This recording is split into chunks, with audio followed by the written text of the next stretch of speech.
Hello everyone, I am professor Shivani Malik. आज मैं आपके लिए लेके आई हूँ क्लास +2 का टॉपिक इंटेग्रल्स, जो कि बच्चों की मेन प्रॉब्लम है कि मैम इसमें फॉर्मूलाज बहुत ज्यादा होते हैं तो हम इसको अच्छे से क्लियर नहीं कर पाते। बट इंटेग्रल ऐसा कंसेप्ट है, अगर जिसको अच्छे से समझ आ गया, अच्छा गाइड मिल गया इसको समझाने के लिए, तो आप चाहे बी टेक करो चाहे आप एम टेक करो, इसमें मैथ में नंबर लेने बहुत इजी है। क्योंकि इंटीग्रेशन, बीटेक, एमटेक, किसी भी लाइन में जाओ, आप मैथ की किसी फील्ड में चले जाओ, चाहे अब्रॉड चले जाओ, इंटीग्रेशन कंसेप्ट बहुत यूजफुल है।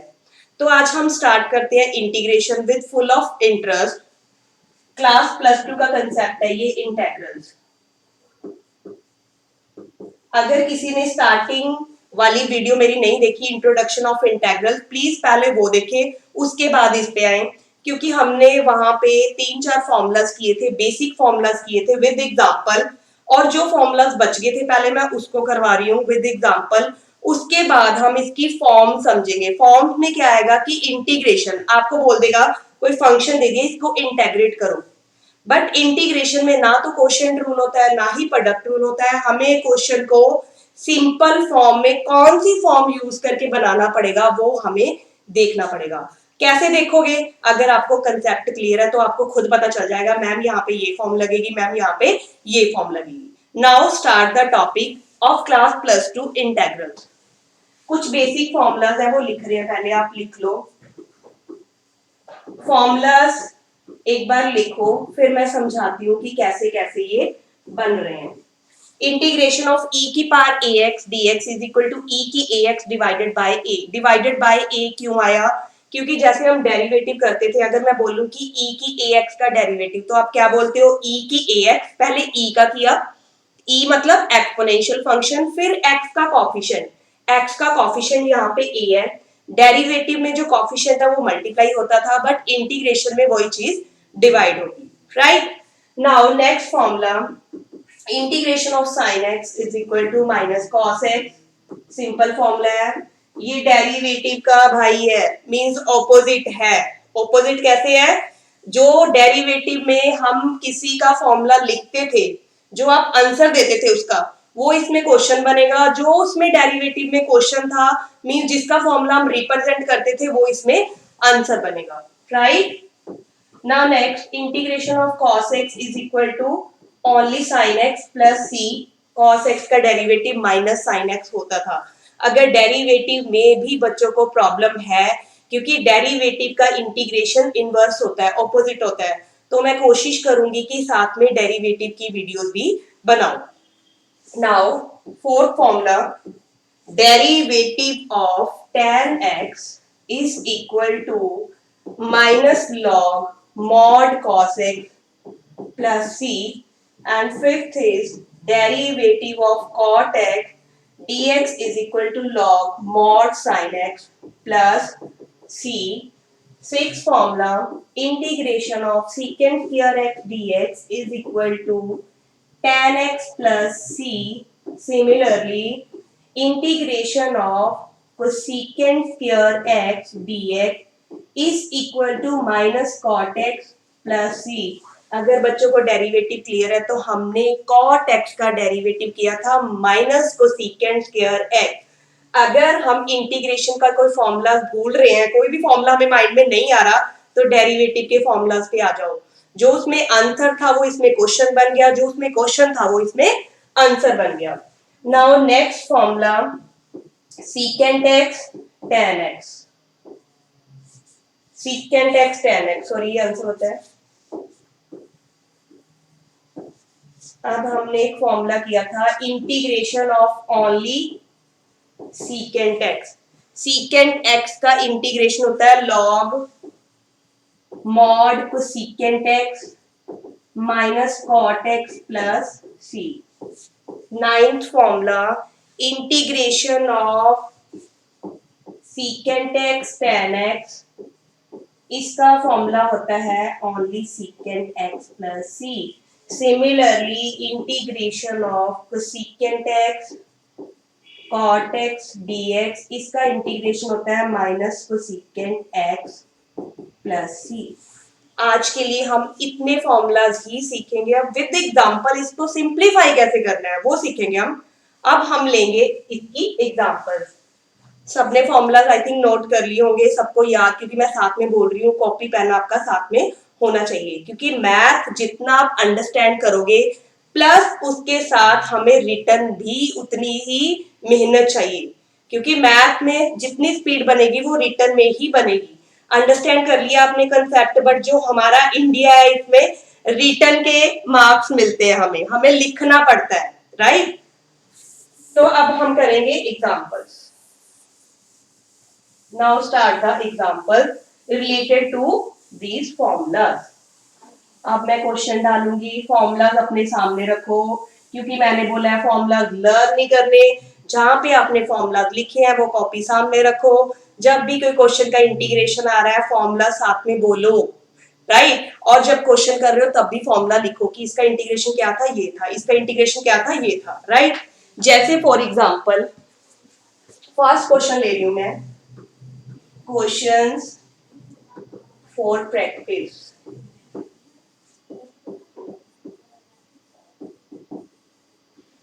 ये बेसिक क्वेश्चन है, बेसिक फॉर्मूलाज है, जो मैंने फॉर्मूलाज लिखवाए हैं। ये सिंपल इंटीग्रेशन है, इसमें कोई भी फॉर्म यूज नहीं होगी। अगर जो भी हमने फॉर्मूलाज किए हैं वैसे फंक्शन प्लस माइनस की फॉर्म में आ रहे हैं, तो आप सिंपल क्या करोगे, एक एक फंक्शन का इंटीग्रेशन। और एक चीज, हम प्लस टू में फंक्शन कौन कौन से पढ़ते हैं, मेन हम इसमें जस्ट 5 फंक्शन पढ़ते हैं। वो एक बार रूल देख लो, आइलेट। इसमें मेन हम कौन से फंक्शन पढ़ते हैं, ILATE. What is the meaning of ILATE? I का मतलब एक तो हम पढ़ेंगे इनवर्स, जो भी मैंने आपको नहीं करवाया, इनवर्स ट्रिग्नोमेट्री। इनवर्स ट्रिग्नोमेट्री में कौन से फंक्शन आते हैं, साइन इनवर्स एक्स, अभी हमने ये नहीं किए, cos inverse x, tan inverse x, so on. वो secant inverse x, secant inverse x, ये आते हैं इनवर्स ट्रिग्नोमेट्री में, जिसका मीनिंग क्या है, आई, राइट। एल का मतलब क्या है, लॉगरिथमिक फंक्शन। आपको पता होना चाहिए ना कि कौन कौन से फंक्शन हम प्लस टू में पढ़ेंगे, इससे बाहर हम प्लस टू में कोई भी फंक्शन नहीं पढ़ेंगे।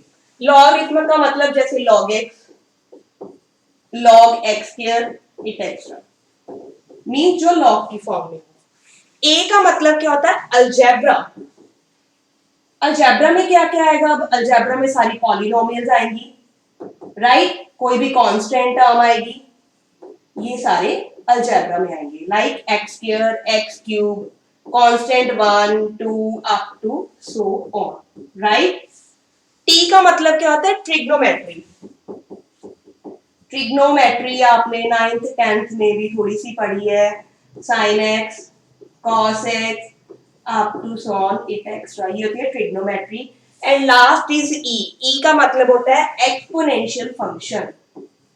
एक्सपोनेंशियल फंक्शन मीन जो इस फॉर्म में हो, e की पावर x, e की पावर ax, लिखा था ना हमने फॉर्मूला, e की ax का इंटीग्रेशन e की power ax by a plus c, right. तो हमने प्लस टू में ये लॉजिकली मेन ये वाले फंक्शन पढ़ने हैं, राइट। तो हमने फॉर्मूलास किस किस के लिख लिए। जिसने मेरी पहली वीडियो नहीं देखी, इंट्रोडक्शन ऑफ इंटेग्रल्स, प्लीज पहले वो देखो।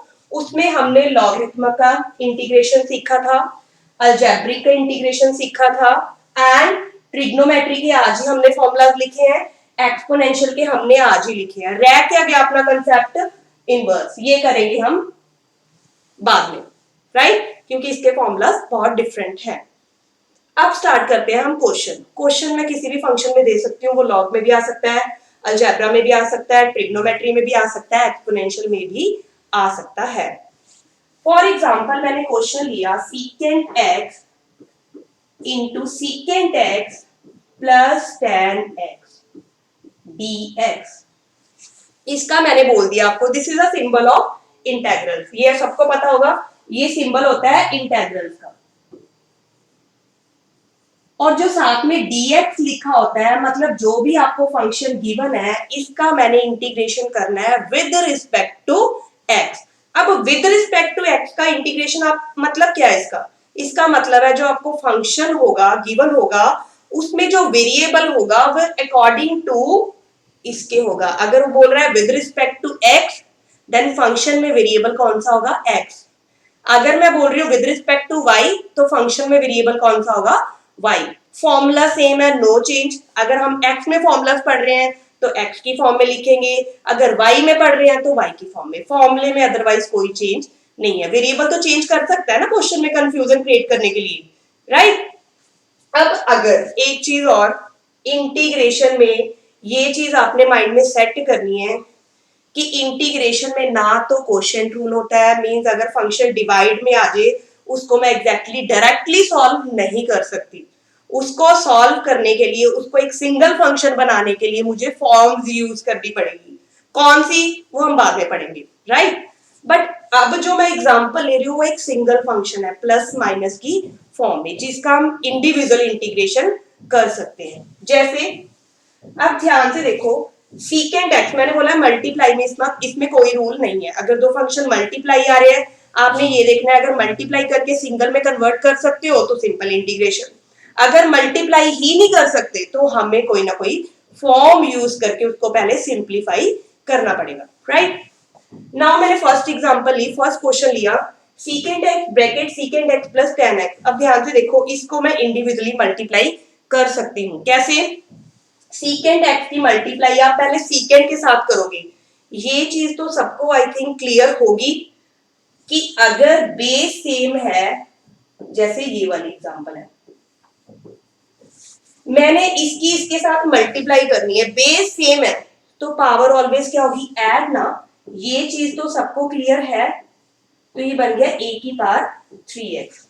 आपको पता होगा मैम इतना बेसिक बता रहे हैं, इतना हम प्लस टू में इतना तो आता होगा, बट फिर भी मेरे को प्रॉपर क्लैरिटी चाहिए, क्योंकि कुछ स्टूडेंट होते हैं वो बोल नहीं पाते कि हाँ मैम क्या सोचेंगे, हम प्लस टू के स्टूडेंट है, इतनी बात भी नहीं पता। तो कोई बात नहीं, मैं हर चीज बताऊंगी, जिसको पता है वेल एंड गुड है, जिसको नहीं पता है वो साथ में रिजल्ट नोट करेगा। तो सीकेंट एक्स की डिग्री 1 है, यहाँ पे सीकेंट एक्स की डिग्री 1 है, बेस सेम है, तो secant x into secant x, secant square plus, अब सीकेंट एक्स अलग ट्रिग्नोमेट्री फंक्शन है और tan x अलग, इसकी मैं मल्टीप्लाई नहीं कर सकती, बट इसको मैं ऐसे तो लिख सकती हूँ ना, secant x into tan x। बोलो, अब बीच में प्लस है, बीच में प्लस का मतलब क्या है, ये अलग फंक्शन है, ये अलग फंक्शन है। मींस अगर बीच में प्लस माइनस आ रहा है तो इसको आप अलग अलग कर सकते हो, इसका विद रिस्पेक्ट टू एक्स, इसका with respect to x. Clear है। अब अपने सामने फॉर्मूला लिखो, this is the individual function, this is also individual function. तो सीकेंट स्क्वायर का इंटीग्रेशन मैंने क्या बताया था आपको, tan x प्लस, अगर सीकेंट tan मल्टीप्लाई में आ जाए तो इसका फॉर्मूला क्या था, secant x plus c। This is the answer of this question. अब नेक्स्ट क्वेश्चन लेते हैं, नेक्स्ट एग्जांपल ले रहे हैं हम।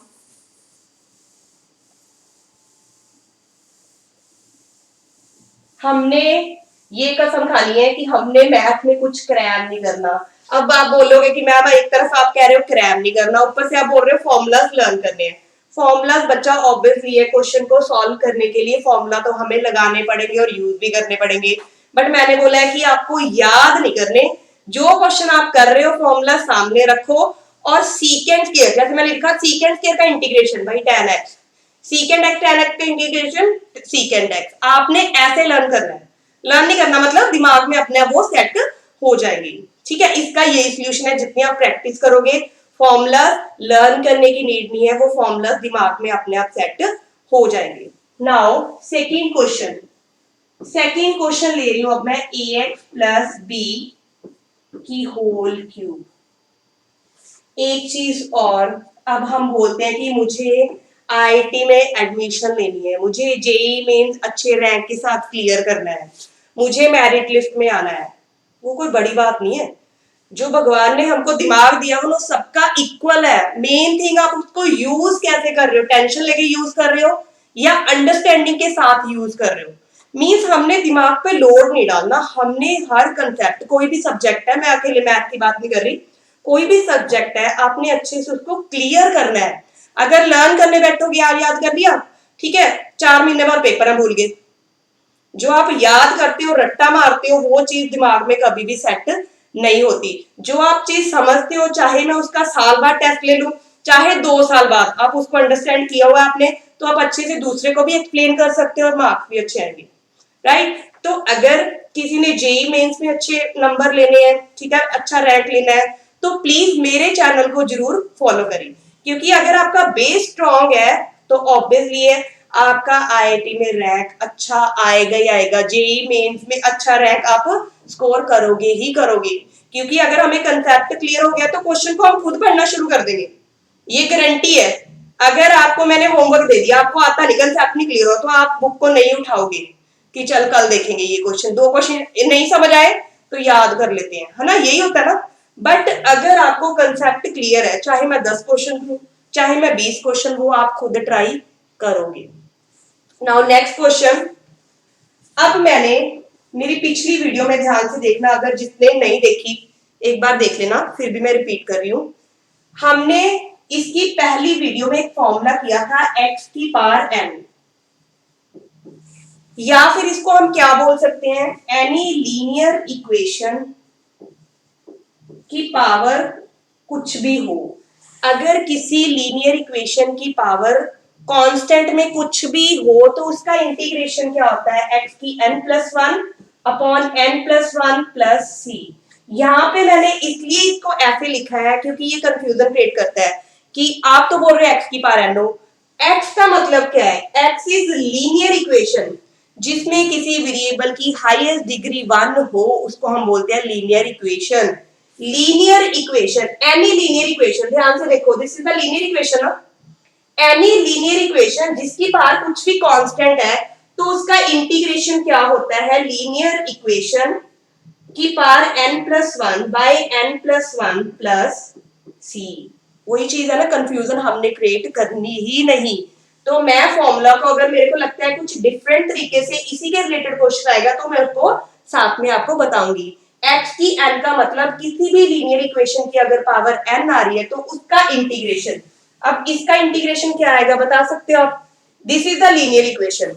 लीनियर इक्वेशन की पावर जो है +1 डिवाइडेड बाय +1, बोलो क्लियर है। दैट मीन ये बन गया ax प्लस b की पावर 4 डिवाइडेड बाय 4। अब एक चीज यहां पे मैंने फॉर्मूले में इंटू 1 लिखा है, क्यों लिखा है भाई, मैंने पहले बताया है कि डेरिवेटिव में आप पहले पावर का करते थे। जैसे फॉर एग्जांपल मैं कोई डेरिवेटिव की एग्जांपल हूं, जैसे मैंने बोल दिया 2x की पावर 3, आप डेरिवेटिव करोगे 8 बाहर आ गया, x की 3 का करना है मुझे, या फिर सीधा लिख लो। अगर मैं इसको सीधा ही करूं, आपको कंसेप्ट क्लियर करवाने के लिए सीधा देखना, 2x की क्यूब लीनियर इक्वेशन की पावर आ गई, इसका डेरिवेटिव क्या था ना, पावर आगे ऊपर से एक पावर माइनस, यही होता था, पावर की बात खत्म। उसके बाद हम ब्रैकेट पे आते थे, यहाँ पे x का कोफिशिएंट 2 है तो 2 इसमें मल्टीप्लाई होगा। But in integration formula change हो गया, अगर x की लीनियर इक्वेशन की पावर है power +1 divided by power +1 divided by, अगर x का कुछ कोफिशिएंट है तो इंटीग्रेशन में वो डिवाइड होगा। यहाँ पे x का कोफिशिएंट इज a, बोलो बात समझ आई। तो इसका आंसर आया ax प्लस b की power 4/4a plus c, because linear equation में x का कोफिशिएंट a था। बट फॉर्मूले में अगर मैं देखूं लीनियर इक्वेशन में x का कोफिशिएंट 1 है, तो 1 आप लिखो ना लिखो कोई फर्क नहीं पड़ेगा, राइट। नाउ नेक्स्ट क्वेश्चन लेते हैं। अब कॉपी पेन साथ में रखना है, जितने क्वेश्चन मैं कंसेप्ट क्लियर करूंगी इसके रिलेटेड आपने क्वेश्चन ढूंढने और करने हैं। अगर कोई डाउट है तो कमेंट में आप वो क्वेश्चन मुझे सेंड कर सकते हो, ताकि मैं आपको नेक्स्ट वीडियो में उसका सॉल्यूशन करवा सकूं। Next question is 2 cos x by 3 sin x। पहली बात सिंपल, मैंने बोला है इंटीग्रेशन में कोई भी अगर फंक्शन डिवाइड में आ रहा है तो उसको मैं सिंप्लीफाई नहीं कर सकती, उसको पहले हमें सिंप्लीफाई सिंपल फॉर्म में बनाना पड़ेगा विदाउट डिवाइड। कैसे करोगे, 2 बाहर 3 बाहर, क्यों, क्योंकि विद रिस्पेक्ट टू एक्स है, मुझे तो एक्स वाली टर्म चाहिए। एक्स वाली टर्म क्या बची, cos x by sin x, right. अब अगर मैं, इसमें कोई फॉर्म नहीं यूज हो रही, अंडरस्टूड है कि cos x by sin x is equal to cot x ना, बोलो। cot x का इंटीग्रेशन आपको पता है, फॉर्मूले में मैंने लिखवाया था, cot x का इंटीग्रेशन होता है log mod sin x plus c। Question complete.